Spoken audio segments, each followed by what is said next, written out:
It's time now to check your money with America's money maven, Vicki Brackens. Vicki Brackens is the president of Brackens Financial Solutions Network, LLC, and a registered representative of LPL Financial, member SIPC. Vicki, how you doing? Doing fantastic tonight, George. How are you doing today? I'm doing good. I'm doing good. What's going on? Well, George, as you can see, we have another special guest today, Yes. Miss Danica Royster. Danica is a financial services representative and wealth consultant with our partner firm, First Genesis of Virginia. And I wanted to be sure that everybody, because I kept getting this question, George, like, Vicki, we're having a good time meeting all of your new associates and new colleagues, but don't you have any women Where the sisters at all at? in Where this they business? at?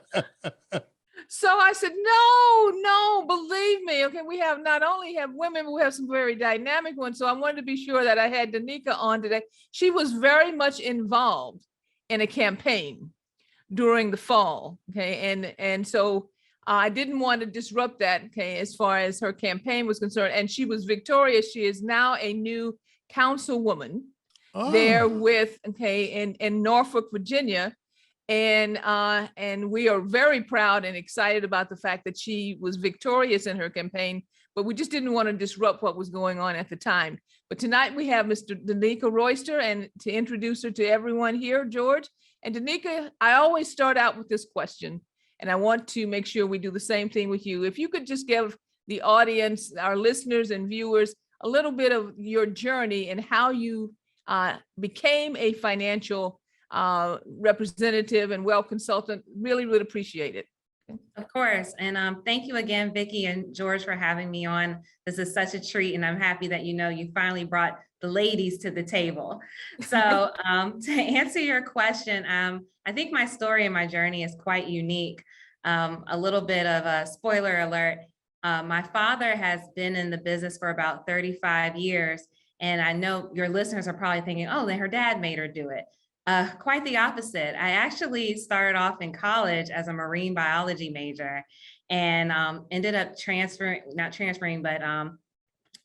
my major to business management and focusing on financial services because other than the fact that I realized that being in school for a decade and becoming, Dolphins and Danica on the Discovery Channel wasn't going to happen, I had to figure out, what do I want to do and what does it mean to be impactful? So I had the lens over, 20 something years of seeing how my father has been able to transform persons' lives within our community through financial services. And I wanted to be a part of that legacy, as well as I wanted to inspire a new generation, millennial generation, of getting our financial lives together. And so that's how I wouldn't say I stumbled into the business, but I listened and I walked into my calling. I like that. Exactly. Walking into her calling, and she's right. And I think I've known Danica now, I don't know, a good 20 years for sure. Okay. And watched her grow and mature into the young lady that she is. But I still, as you said, you weren't forced into this career, but I really want to know, Danica, I want you to share with everyone coming into the career, even though you had a foundation of watching your dad for all those years, what was it like early on? What was it like in the beginning? So in the beginning, sounds like the start of a good story, right? In the beginning, my father, even though he played a major role of introducing this career to me, he actually had taken on a role in Atlanta. So I started off in my career kind of being able to fly by myself. I think it was at first slightly a struggle because being new in the business, they always talk to you about your Project 100. Who are the relationships that you have closest to you, who you're going to go prospect for business. Being a millennial, oftentimes that was a majority of my peer group, which, to be blunt about it, a lot of us were broke coming straight out of college. So it was kind of difficult to maneuver those markets. And then also being, 22, 23 years old, when I'm trying to go for higher net worth or more seasoned type of ideal clients, I would get a little bit of, okay, you sound like you know what you're talking about, but you look like you could be my granddaughter's age. So there was a little bit of pushback. So kind of breaking past that ceiling of, because I'm young, it played it was sometimes often difficult, but what I recognized was the value in having my team with me and being able to bring them alongside me, and versus trying to, run away from my age, turning and flipping that and talking to potential clients about how that's to their advantage, because I'm going to be around for a long time, and telling them, hey, I got my dad here who, he has enough gray to make you feel comfortable, but know that I have enough youth, so I'm here for the long haul. You don't have to worry about him retiring and not knowing who's going to be over to take over next. So that, that transition that you went through of everyone understanding that you had the youth to carry the practice forward, but Ken had the experience as a team, made it possible for you to go ahead and start building some relationships in both markets, both the millennial market and in, I love what you said, George, in the seasoned. They do that to me all the time, in the seasoned market itself.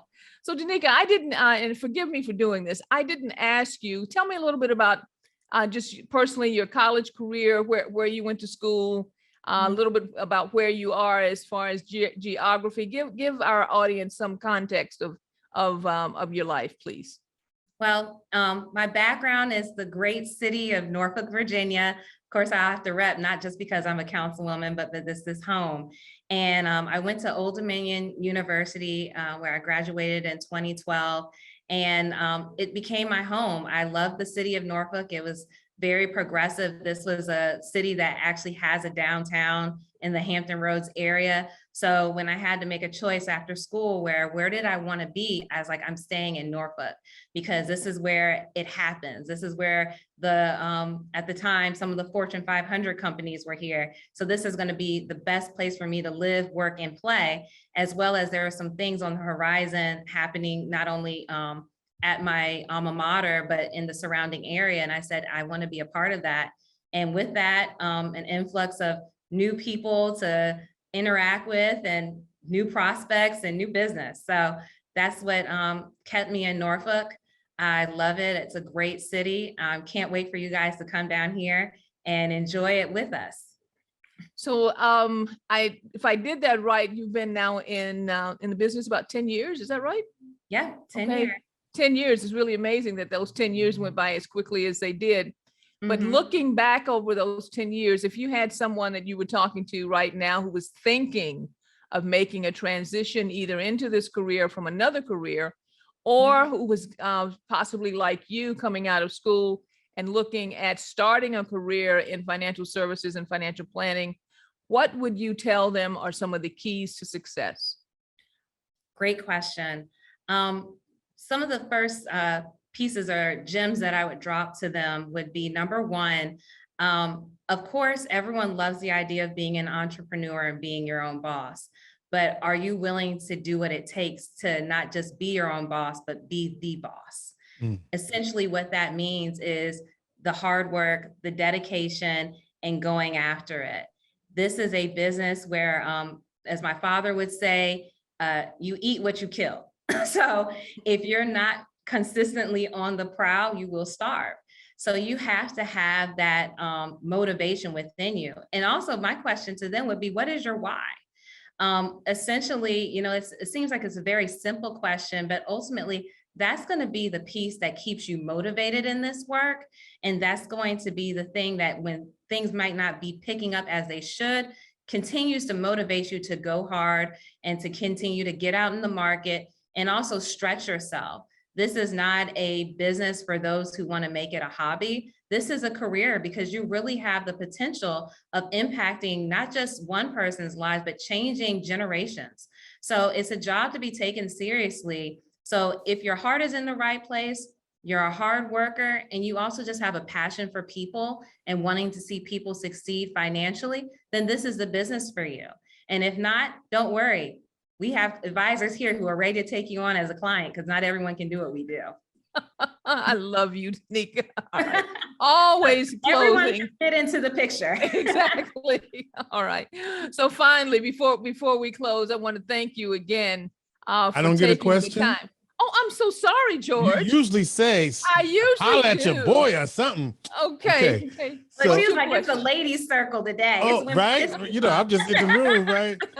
Well, my question is, how did your experience with Danica and the Dolphins prepare you for financial services? We always try to find what's the connection between what you studied in undergraduate and what you're doing as a financial planner and financial services representative. Mhm. Great question. So even though Danica and the Dolphins on the Discovery Channel, that is going to be called 3D, didn't happen, I'm still a certified scuba diver, and that is still a hobby of mine. And what I recognized when I graduated from undergraduate is that, unfortunately, I have a very expensive hobby. So it had to teach me discipline as it relates to budgeting and managing, my expenses versus my income that was coming in, and having to adjust my lifestyle so I can still, quote unquote, live my best life, but also be fiscally responsible. So when I'm having conversations with clients, I'm able to share with them, my passions and hobbies, and I inquire about what are theirs. And I ask them, how much of a priority are these things for you to be able to still be able to do and enjoy life? And oftentimes I meet people who are like, I enjoy skiing. I have one client who says, I take 3 international trips a year. I say, oh, excuse me, I got to get with you one day. But guess what? I have to put everything in context to say, well, I think that you should be able to do all these things, but how about we take a look at your entire financial picture to make sure you're doing it responsibly? So Danica and the Dolphins is still my hobby, but I also am in a career that affords me the ability to hit my financial goals, influence and impact my community, and still live my best life all in the same sphere. So that's how Danica and the Dolphins still shows up and is able to incorporate itself in my conversations with clients and prospects. And people are wondering what she's talking about. Well, she started off believing that she was going to be a marine biologist. So that's where that sort of comes in. Just in case people are like, what's she talking about? What's he talking about? In case somebody came in the middle. Right, okay? right. Like, wait, Yeah. what? Well, if you're in the middle and you don't quite understand Danica and the Dolphins, then go back and rewind and start from the beginning. That's right. And be sure and share that story that Danica, because what she's saying basically is that her past experiences had impact into what she's doing here currently as a financial services representative. Yes. And can share those stories with others. Now that George has had his question, Danica, I will again thank you for joining us this evening. It's certainly been a pleasure, and I look forward to being down in Norfolk now that the winter is over and spending some time with you there in Virginia. Again, George, I want to say this to everyone. I think there was a question, in fact, that you wanted me to deal with today. Yes. Just a little bit. Yeah. And the question is, for some reason, there are individuals who are concerned that cash is going to disappear. Was that the question? Yeah, right. Like because of what's happening with the banks overseas, with Russia and Ukraine, and that we should have cash, actual cash. Okay. All right then. Okay. Should we have actual cash? So I'm going to give you a little bit of a story very quickly. When I was growing up, my father had a saying with me before I walked out of the door. And the saying was, baby, do you have any mad money? There you go. And he said, what do you, I said, Daddy, what do you mean? First time he said it, mad money. He says, because if you're out on a date and you get mad, I want you to be able to walk away because you have enough cash with you that you can be mad and keep your dignity and you know how to take care of yourself. Mm-hmm. So what I'm saying to everyone is this: cash liquidity. Liquidity is an important element of every sound financial plan. I am not telling you to go and put buckets of money in your basement. But what I am saying is that having some liquid assets always is a safe thing to do. Now, how you store it and how you protect it is important. So if you need to take some time to think about that, but it would not be a bad idea in all cases, in all environments. I mean, we could have a storm in Virginia and the ATMs are down for 24 hours, or in Syracuse, we can have a snowstorm and you can't get power to those electronic devices and you still need food. So having a week or two's worth of liquidity in cash is not a bad idea at all. Okay, so before I go any further, George, I can't believe we're already in the middle of March. Yes. A reminder to everyone, April 18th is coming. Do you know what April 18th is, George? Tax day, baby. Tax day. Okay, this year it's not the 15th, it's the 18th, but we're almost halfway through. We're just about 45 days away.